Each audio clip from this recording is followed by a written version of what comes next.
Ibn Khordadbeh, the Persian geographer who mapped every trade route the Abbasid Caliphate ever touched, wrote something in the 9th century that should make you rethink everything you learned in school. He described seafaring people from islands far to the east, people so skilled at navigation, so dominant in maritime commerce, that Arab traders didn't call them primitives or savages. They called them lords, and the world barely noticed. Let me take you back. Way back, before the Spanish galleons, before Magellan ever dreamed of crossing the Pacific, before Europe had any clue what was happening in Southeast Asia. We're talking about a time when the Philippine archipelago was a powerhouse of ocean trade, and the people running that trade weren't doing it by accident. Someone was making decisions. Someone was calculating risk. Someone was managing resources across thousands of islands scattered in open water. And those someones were very, very good at their jobs. Around the 7th and 8th centuries, long before any European colonizers showed up, the islands we now call the Philippines sat at a crossroads. China to the north, the Malay kingdoms to the south and west, India beyond that. And the Arab merchant network stretching all the way to Baghdad. Goods moved through these waters constantly. Porcelain, gold, spices, beeswax, hardwood. The volume was staggering. But here's the thing nobody talks about. The people controlling the local side of that trade weren't middlemen. They were the main event. The Barangay System wasn't some cute village arrangement. Think of it more like a network of competing merchant houses, each run by a datu, part chief, part CEO, part fleet commander. These datus managed trade relationships across enormous distances. They negotiated prices with Chinese and Arab merchants. They organized the harvesting and transport of jungle products from the interior. They built and maintained fleets of Balangay boats, massive outrigger vessels capable of crossing open ocean. The investment required for even one of those boats? Enormous. Timber had to be sourced. Craftsmen had to be paid or fed. Crews had to be recruited and provisioned. Nobody does that without cold, hard calculation. And the returns were worth it. Gold. The Philippines had gold in quantities that made foreign traders lose their minds. The Butuan region alone was producing so much gold that artifacts recovered from that area, centuries later, stunned archaeologists. We're talking about gold sashes, gold death masks, elaborate jewelry that rivaled anything coming out of medieval Europe at the same time. Arab merchants noticed. Of course they noticed. When you're sailing thousands of miles to trade, you pay attention to who has what you want. And these island people had plenty. But gold wasn't the whole story, not even close. The real genius was logistics. Picture this, you've got over 7,000 islands. No centralized empire, no single king giving orders. Instead, you've got dozens, maybe hundreds, of independent barangay leaders all running their own operations. Some focused on agriculture and rice surplus. Others specialized in forest products, resins, aromatic woods, animal skins. Coastal barangays handled the actual maritime trade. And somehow, through a web of alliances, marriages, and trade agreements, the whole thing worked. Goods flowed from the mountainous interior down rivers to coastal trading posts, then out across the sea to foreign markets. The coordination was remarkable. Pause for a second. No roads, no telegraph, no spreadsheets.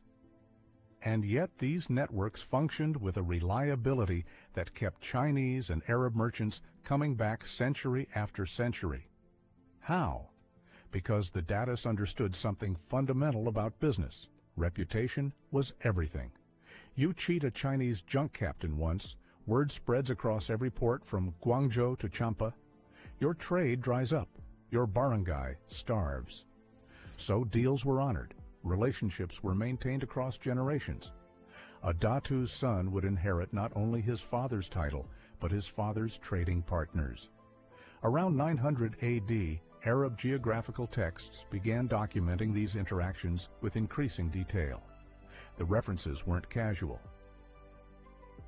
Writers in the Islamic world described the islands, often grouped under terms like Sabag or connected to the broader Malay trading sphere, as places of wealth and skilled seafarers.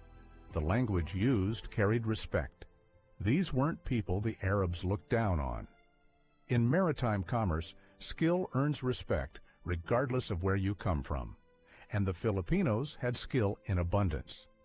Their boats deserve a moment here. The Balangay, that word literally gave us barangay, the basic political unit of the Philippines to this day. These weren't rickety canoes. Archaeological finds in Butuan uncovered Balangay boats dating to around 320 AD. Planked hulls, sophisticated construction using a technique called lashed lug building, where planks were stitched and pegged together without iron nails. These vessels could carry dozens of people plus cargo across open ocean. Building one required organized labor, specialized knowledge, and significant material investment. A Datu commissioning a Balangay fleet was making a business decision with enormous upside and enormous risk if the venture failed. Now, here's where the story gets uncomfortable for some people. When the Spanish arrived in the 16th century, they encountered a civilization with written scripts, complex trade networks, legal codes, and diplomatic traditions stretching back centuries. The Laguna copperplate inscription, dated to 900 AD, records a debt pardon involving people from areas around Manila Bay and references connections to Indonesian kingdoms. A legal document written in a mix of Old Malay, Sanskrit loanwords, and Old Javanese. In 900 AD, let that sink in for a moment. These people were issuing sophisticated legal instruments while much of Europe was still figuring out feudalism. But colonization has a way of erasing things. Spanish colonial administrators had a vested interest in portraying pre-colonial Filipinos as backward, uncivilized, in need of salvation, spiritual and otherwise. Indigenous scripts were discouraged. Traditional histories passed down orally were dismissed or actively suppressed. Old documents, where they existed, were neglected, lost, or destroyed, not through some grand conspiracy, but through the grinding indifference of a colonial system that didn't value what came before it. The burning wasn't always literal. Sometimes it was bureaucratic. Sometimes it was theological. Missionaries who saw indigenous writing as connected to pagan practices had little motivation to preserve it. The result was the same. Centuries of accumulated knowledge, trade records, and cultural memory were shattered. And the Arab records? They survived in libraries across the Islamic world, Baghdad, Cairo, Damascus. But for centuries, Western scholars either ignored them or filtered them through European assumptions. When European historians wrote about Southeast Asian history, they started the clock at the moment Europeans arrived. Everything before that was prehistory, dark, unknown, primitive. The framing was deliberate, even if individual historians didn't always realize what they were doing. You can't manage a colony if you admit the colonized people had a thriving civilization before you showed up. Let's talk money for a second. Because the Datus understood money. Chinese porcelain found in Philippine archaeological sites dates back to the Song dynasty and earlier. We're talking 9th, 10th century. These weren't gifts. They were trade goods exchanged for Philippine gold, beeswax, tortoiseshell, and other products. The Chinese valued these goods enough to send trade missions. The Song dynasty court records mention trade with Ma'ai, widely identified as the area around Mindoro, and describe the trading protocols in detail. Local merchants would come out to the Chinese ships and boats, inspect the goods, and negotiate. The Chinese noted that these traders were sharp, fair but sharp. Nobody was getting cheated, and nobody was getting a free ride. The scale of this commerce shaped entire communities. Coastal settlement patterns in the Philippines weren't random. People set up where trade could happen. River mouths, protected harbors. Points along established shipping lanes, a Datu choosing where to establish his barangay was making a real estate decision, and the best locations commanded premium value. Political power and commercial power were the same thing. You controlled a good harbor, you controlled wealth. You controlled wealth, you attracted warriors and workers. You attracted people, you could build a bigger fleet. The cycle fed itself. Stop. Think about what that means. Centuries before European mercantilism became a formal economic theory, Filipino datas were practicing something functionally similar. Managing supply chains, diversifying trade partners so they weren't dependent on any single foreign market, investing surplus into fleet expansion, using marriage alliances to secure trade routes.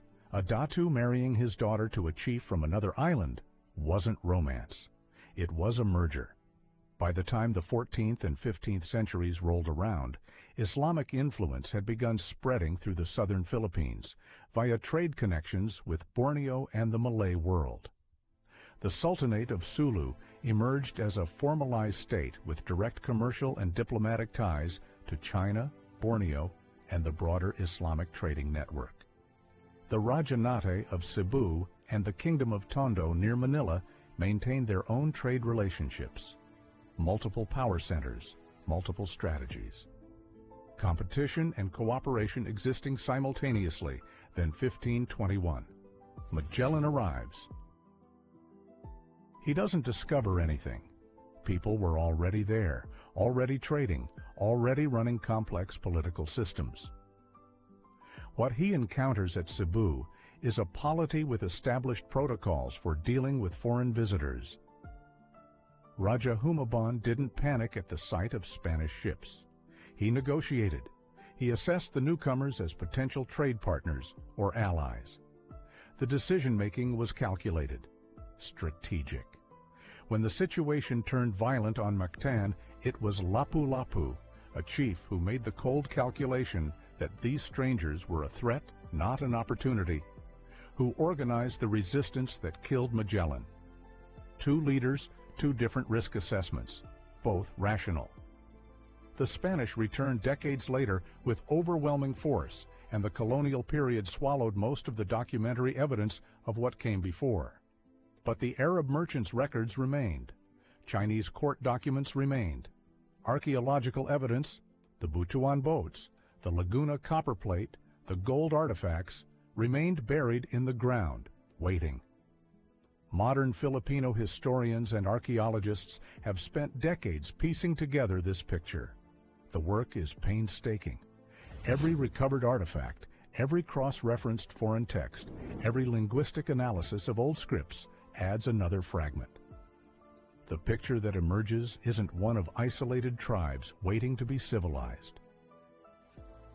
It's a picture of dynamic, commercially sophisticated societies making strategic decisions about trade, diplomacy, and survival in a competitive maritime environment. Wait a second.